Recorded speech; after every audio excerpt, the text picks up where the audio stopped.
What is going on, guys? DBG here, and today was LaMelo and Carmelo.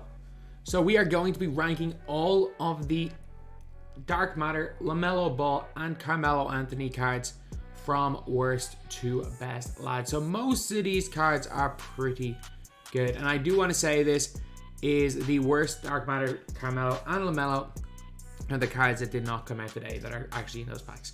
So the Signature Series, or the Limited Edition, 3 a.m. or 2 a.m. The limited edition Carmelo Anthony would be the worst Carmelo, as well as the Signature Series LaMelo Ball being the worst LaMelo. While at the same time, they're still pretty damn good cards. Not gonna lie, they are still pretty damn good cards either way. So, anyway, let's go on to the list. So, first up, Carmelo Anthony's. Well, we're going to be going over to Carmelo Anthony's. It's going to be Carmelo Anthony's MyTEAM Anniversary card. This card's not even terrible. The big difference is that he's got near perfect stats. Because in fairness, Signature Series one had near perfect stats. His defensive badges are a little bit lacking. And if you look at his animations, he does come with shifty dribble style. He does still get mellow release on quick, which is really nice. Carmelo release on quick is a more than good enough release in this game. So it is a pretty good release, but not again in the upper. It's not in the upper echelon of releases at all. But the shifty dribble style is a little bit concerning. But still, let's go on. It's still a pretty decent card. It's a lot better than the Kobe Bryant Anniversary card. Then we've got the Bracket Busters Carmelo Anthony. So Bracket Busters Melo comes with 50 huffs. Very similar stats. The difference is he gets way more shooting badges and way more playmaking. I know he's missing a couple of the defensive badges, but at the same time he's got more defensive badges than the anniversary one. But still, pretty damn good as far as cards go. Pretty damn good, more than solid. And the big difference in my opinion, between him and the other one is the quick dribble style. Melo still moves kind of slow, but they have the same behind the back. A lot of the dribble sigs are the exact same. You just get quick dribble style instead of shifty dribble style. After that, it is going to be the Invincible Melo. That is the small forward, power forward. So still 6'8", perfect stats. Badges wise, basically perfect. Animations, the exact same. And you're like, why is he this low? A big reason is the best position, in my opinion, for Carmelo Anthony is the shooting guard position. You're not going to play Carmelo Anthony at power forward, so it's a waste of a position. He's basically a single position player who can only play in his second best position. Small forward, he's more usable at small forward, by the way. If you want to use him as small forward, go for it. But for me, this card's better because look, there's only a 10 half badge difference. The stats are essentially the same other than block and standing down. And again, 80 block is fine for a 2 guard. Badges wise, okay, doesn't come with box. Is anything else matter? No. Stats basically the same. Animation is the exact same. The difference is that this one here can play at the 2. So while yeah, he's not an invincible, yeah, he's got those 10 less huffs, I would rather him being able to play the 2. That is a much bigger thing than having 10 extra Hall of Fame badges. Because look, when it gets to diminishing returns at one stage, sure, when cards are 9 half badges, 10 half badges, and you saw a 50 half badge card, you were gonna notice the difference. But once cards start getting 40, 50 half badges and the rest of them are gold, you're not gonna notice the difference. They're gonna be the exact same. So that's why he is ahead of this Carmelo Anthony. Then we got the point guard Carmelo Anthony, and I was reluctant because Carmelo Anthony is a terrible point guard. Copy and pasted the other Invincible Melo, so no point going over it in terms of his stats and stuff. But I'll explain why he's here. I was considering putting 75th at number 2 because Carmelo Anthony's his best position is shooting guard, his second best position small forward, and they're almost indistinguishable.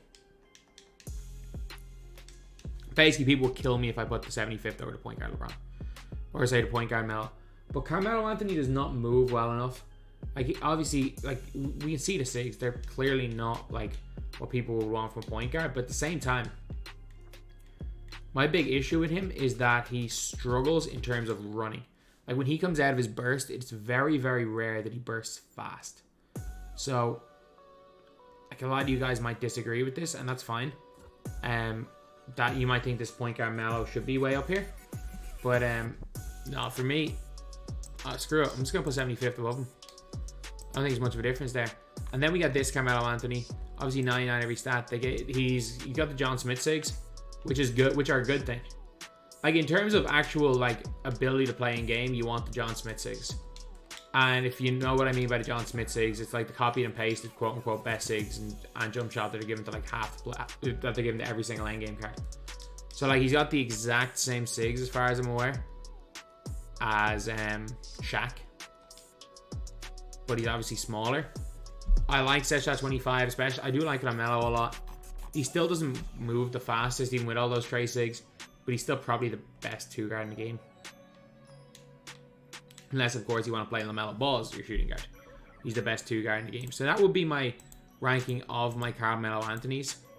Surprisingly enough, just due to positions, the damn 75th one for me is the second best.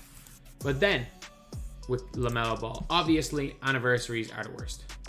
In general, the anniversaries of every card seems to be that they're going to be the worst. Only 35 hops, which is what we were getting last season. Nowadays, we're getting a lot more hops than that. He's missing a lot of defensive badges. In terms of dribble sigs, one thing I will say is that I do think Lonzo Ball size up is better than the Rafer Alston size up, and they gave to him on his all of his other cards. So he does have a better size up, although the pro size up escape is not as good. But again, if someone doesn't use the escapes too much, that's not the end of the world. So I actually do really like this LaMelo Ball. He's like a slightly upgraded version of Signature Series LaMelo. He's a slightly upgraded version of him. Like, he's got 4 extra hops, but they've got identical sigs. But he's an inch taller, so he's definitely better than Signature Series. Then we got Gamma. Gamma offensively is perfect. Like, absolutely perfect. Defensively, lacks the badges. So he lacks things like Brick Wall. He lacks Rim Protector. He's 10 less hops. It's just a really nice card, and he can play at the shooting guard position, which I actually think might be LaMelo Ball's best position because there's so many good point guys in the game. Then we got Cryogenesis, which is, he's definitely better. Defensively, he's that little bit better, but he's got those extra defensive badges. Like, you're looking at 18 Hall of Fame defensive badges on him, which is huge. Like, there are no other, like, you're not getting like he's almost Ben Wallace, like. Normal fade, Ray Frost size of everyone except for the end game and the what's his name has these exact sigs. Everyone except the end game has, or in the anniversary, have these exact sigs. Oh, I didn't even realize he only has the pro escape on this card as well. Again, it shows how little I use the escapes because I've used the damn Cryogenesis card. I have him, but yeah, he's gonna go here, like tiny bit better than Gamma. Then we're going out of position. Now this is the most slept on card in all of my team. This dude's a damn invincible. Look at his stats, man. Look at his stats. This is like the most slept on card, and you're like, oh, he's too little. Dude, 6'8". He's 6'8" with a long player build. He goes 18 half defensive badges, all other than Worma box, every interior defense badge and off, every playmaking badge. There are no badges that matter that he doesn't have. His interior is ridiculous as well, and again got those exact same sigs. LaMelo Ball, for me, LaMelo Ball's no Dyson Daniels. Like, give me Dyson Daniels any day over LaMelo Ball. But like, this LaMelo Ball in TTO is ridiculous. He's ridiculous. He's like Ben Wallace. He's like Ben Wallace, but he handles better. I'm telling you, lads, don't sleep on this LaMelo Ball. This out of position one. For me, the third best LaMelo. For me, he's way better than the Cryogenesis one. Like, I've used him on the Cryogenesis. Yes, the Cryogenesis has the advantage of being out like point guard. That and small forward. That is actually a big advantage. But I also don't think playing LaMelo at power forward is the worst idea in the world. I don't think it's a great idea. But if you can find a way that you can hide LaMelo Ball and get away with using that power forward card, he's freaking him. So that's why I'm putting him in number 3. Number 2, obviously, Invincible LaMelo. Every key badge. Still has those 18 half defensive. He can play point guard, he can play shooting guard, which again, in my opinion, are the 2 best positions for LaMelo.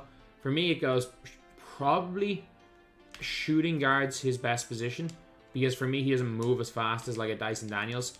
And again, I'm someone who uses Dyson Daniels and uses LaMelo. Like, I use both of these guys, and I think Dyson Daniels, in terms of just running around the floor and moving, Dyson Daniels moves a lot better. So I wouldn't want him, but at the same time, in terms of pure catch and shoot, I actually think base 81 is in the top. Is it like it's not set shot 20, it's not set shot 25 or base 3 tier, but it's that next tier. It's that Curry freaking D-Rose tier. Like, it is in that like second tier of releases, which for me is crazy. And number 1, obviously endgame LaMelo Ball. This is the favorite endgame card I've used. You'll see it tomorrow when I use the endgame squad. This is my favorite endgame that I've used. He just moves well. That base 3 is super nice. I prefer base 3 to set shot 25. Even though I'm more of a fan of the Curry slide than the Trey escape. I don't know, something just about him. Like, I should prefer Magic Johnson to him. But there's just something I really, really like about this card here. So, yeah, LaMelo Ball is number 1.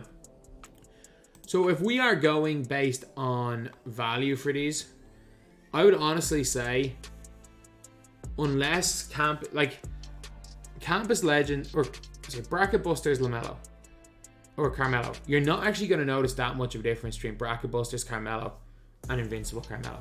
So in terms of bang for your buck, whichever of the Bracket Busters or 75th are cheaper, that's the best bang for your buck with Carmelo Anthony. With LaMelo Ball, honestly, bang for your buck, you could definitely make the case it's anniversary, because he's like 15k. Considering the fact that the last time I checked, Gamma's 40k, and I paid 60k for Cryogenesis. So for 15k, I'm going to be honest, the best bang for your buck in terms of LaMelo Ball is probably the anniversary, because what the anniversary has is the Lonzo Ball size up, which is probably, I'm not going to say much better, but it's probably a little bit better than Rafer Alston.